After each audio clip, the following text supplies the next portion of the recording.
Hello friends, அனைவருக்கும் வணக்கம். இன்றைக்கான பதிவில் நம்ம ஒரு ரிமோட் கிட் ஆம்பிளிஃபையர் பற்றி முழு டீட்டெயிலும் பார்ப்போம். இந்த ஆம்பு வந்து கஸ்டமைஸாக தான் இந்த ஆம்பை நான் ரெடி பண்ணியிருக்கேன். பேனல் டிசைன் உட்பட எல்லாமே கஸ்டமர் சாய்ஸு. அவங்க எப்படி கேட்டாங்களோ அதேமாரி தான் நான் ரெடி பண்ணி கொடுத்துருக்கேன். ஆக்சுவலி இது ரிமோட் கிட்டு ஒரு 5.1 ரிமோட் கிட்டு தான். ஆனால் இது 7.1 நான் ரெடி பண்ணி கொடுத்துருக்கேன். எப்படின்னா ஆல்ரெடி 5.1னா 5 சேனலு. இதில் என்ன பண்ணியிருக்கேன்னா சரவுண்டை ஸ்டீரியோ சரவுண்டாக நான் மாற்றி கொடுத்துருக்கேன். மற்றபடி இன்டீரியல் பார்த்துக்குங்க. எல்லா 5.1 ரிமோட் கிட் ஆம்பிளிஃபையர் எப்படி யூஸ் பண்ணுறோமோ அதேமாரி தான் இதையும் நம்ம யூஸ் பண்ண போகிறோம். கூட ரிமோட் வந்துடும். அடுத்து பார்த்திங்கன்னா இந்த ஆம்பு பற்றிய ஃபுல் டீட்டெயில்ஸு நான் எல்லாமே ஒன்று ஒன்றா சொல்கிறேன். வீடியோவை ஸ்கிப் பண்ணாமல் தொடர்ந்து பாருங்கள். நம்ம சேனலில் வீடியோ தொடர்ந்து போட முடியல. என்ன காரணம்னு கேட்டிங்கன்னா எல்லாமே வேலையினுடைய காரணம் தான். ஒரு வீடியோ எடுத்து அதை எடிட் பண்ணி போடணுன்னா மினிமம் ஒரு 2 hours ஆகும். அதுக்காக தான் என்னால் சரியாக போட முடியல. ஓகே, அடுத்து பார்த்திங்கன்னா இந்த ஆம்பினுடைய பேக் சைடு பார்த்துங்க. பேக் சைடில் நான் என்னென்ன யூஸ் பண்ணியிருக்கேன், ஸ்பீக்கர் சாக்கெட்ஸ் மொத்தம் 3 தான் இருக்கும். 3ல் ஃபஸ்ட்டில் இருக்கிறது லெஃப்ட் ரைட்டுக்கும், அடுத்து 2ம் சரவுண்டுக்கு, சென்ட்ரல் சரவுண்டு பேக் சரவுண்டு. இங்கே சப்புக்கு நான் தனியாகவும் அதுக்கு பக்கத்தில் சென்டருக்கும் நான் பனானா சாக்கெட்ஸ் யூஸ் பண்ணியிருப்பேன். அடுத்து பார்த்திங்கன்னா மற்றபடி இந்த டிவி, டிடிஹெச், டிவிடி இதெல்லாம் ஸ்டீரியோ சேனலுக்காக நான் யூஸ் பண்ணியிருப்பேன். அப்படியே பாருங்கள். டிவி, டிவிடி, டிடிஹெச் இது எல்லாமே ஸ்டீரியோ இன்புட்ஸுங்க. 5.1 சேனல் டம்மி தான். மேலே பார்த்தீங்கன்னா optical, coaxial, ARC, HDMI use பண்ணுற மாரி கிட்டு யூஸ் பண்ணியிருப்பேன். அவ்வளோதாங்க பேக் சைடில். மற்ற டீட்டெயில் நம்ம இன்டீரியரில் ஃபுல்லாக பார்த்துடலாம். இன்டீரியல்னு பார்த்தீங்கன்னா இவ்வளோ தான் ஃப்ரெண்ட்ஸ். சிம்பிளாக தான் இருக்கும். ஆனால் சவுண்டு குவாலிட்டி ஃபஸ்ட் கிளாஸாக இருக்கும். அந்த அளவுக்கு நம்ம ரெடி பண்ணியிருக்கோம். டிரான்ஸ்ஃபார்மர்னு எடுத்துக்கிட்டிங்கன்னா 28028 10 amps பியூர் காப்பர் லேசர் கம்பெனியுடைய டிரான்ஸ்ஃபார்மரு. நல்ல ரிசல்ட்டு, நல்ல பேஸ் பஞ்சிங்கு சூப்பராக இருக்கும். இது ரெக்டிஃபை செக்ஷனு. ஃபேனுக்கு பார்த்திங்கன்னா நான் தனியாக ஒரு கெப்பாசிட்டர் வச்சு ஏன்னா இதில் எதுவுமே மிக்ஸ் ஆகாமல் தனியாக கொடுத்துருப்பேன். ஒரு 012லேருந்து நார்மல் மெட்டல் டயோடு, கெப்பாசிட்டரு எல்லாம் யூஸ் பண்ணியிருப்பேன். ரிமோட் கிட்டினுடைய டிஸ்பிளே. ஓகே ஃப்ரெண்ட்ஸ், இதில் பார்த்தீங்கன்னா ரிமோட் கிட்டினுடைய பாட்டம் போர்டு ரகுராஜினுடைய ரிமோட் கிட் பாட்டம் போர்டு தான் நான் யூஸ் பண்ணியிருப்பேன். இதில் சப்பு ஃப்ரீ வராது. அதனால் தனியாக வசந்தினுடைய டிஎஸ்பி சப்பு ஃப்ரீ. அதுக்கு 4 டிரான்சிஸ்டர் கேஎம்எஸ்னுடைய 4 டிரான்சிஸ்டர் சப்புக்காகவும், மற்ற 7 சேனலுக்கு 7265 அதுவும் கேஎம்எஸ்னுடைய 7265 போர்டு தான்.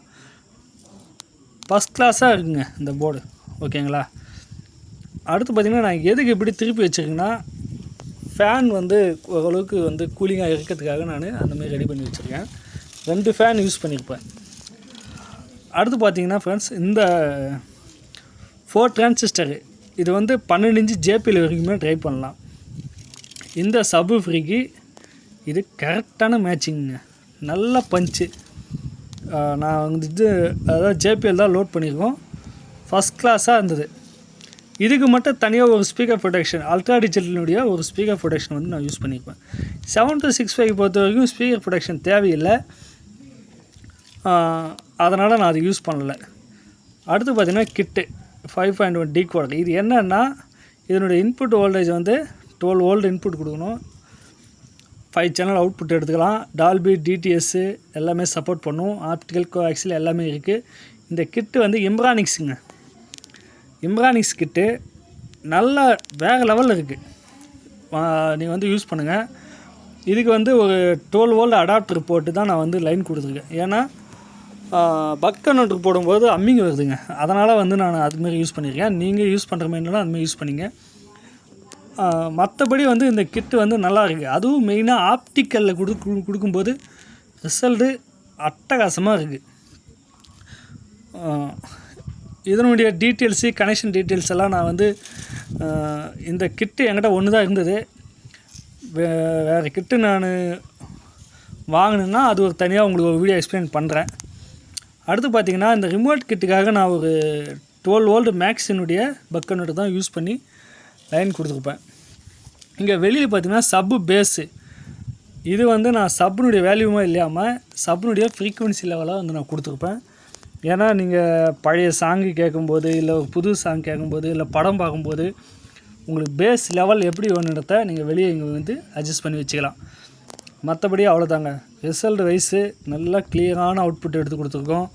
ஆடியோ அவ்வளோ கிளியராக இருக்கும். 765 பொறுத்த வரைக்கும் உங்களுக்கு தெரியும். அதுவும் கேஎம்எஸ்னுடைய போர்டு சொல்லவே தேவையில்லை.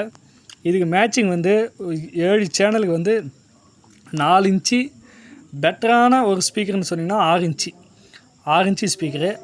நிறைய பேர் வந்து 6 இன்ச்சு ஸ்பீக்கரில் என்ன ஒரு தப்பு பண்ணுறீங்கன்னா, நீங்கள் ஸ்பீக்கர் வந்து நீங்கள் வந்து 6 இன்ச்சு வாங்கிறீங்க.